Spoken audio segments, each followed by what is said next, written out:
Hayo amesema jijini Dar es Salaam na naibu waziri wa maliasili na utalii Mheshimiwa Ramo Makani wakati akitoa tamko la serikali kuhusu kamati za usalama za wilaya na mikoa kufanya vitendo vya kuwabugudhi wakulima na wafugaji.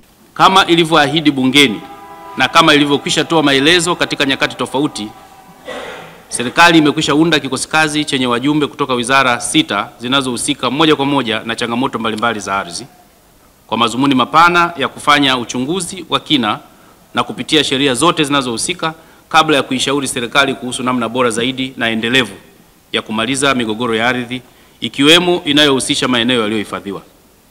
Aidha, kiongozi ametoa angalizo kwa wananchi kutotumia vibaya agizo hilo na kwenda kuvamia maeneo yaliyokatazwa kisheria, na badala yake watambue kuwa maeneo yanayokatazwa bado katazo lipo na jambo la msingi ni wao kufuata sheria za nchi. Moja na hifadhi za misitu, mapori ya akiba au game reserves, mapori tengefu au game controlled areas, na hifadhi za taifa au national parks. Ikumbuke kwamba takwimu zinaonyesha kuwa kwa sasa Tanzania inapoteza takriban hekta 372,000 za uoto wa asili kila mwaka, na kwamba kasi hii ikiachwa iendelee, tishio la kutoweka kwa uoto wa asili ni kubwa mno.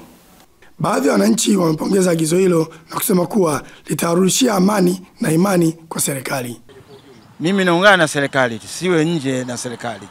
Kama watu wanakwenda kinyume na serikali, basi government lazima itumie nguvu kwa watu hao ili nchi iwe na amani. Hatutaki kabisa amani yetu ya nchi itoweke. Nikiripoti kutoka Wizara ya Maliasili na Utalii jijini Dar es Salaam, mimi ni Godfrey Monyo wa ITV.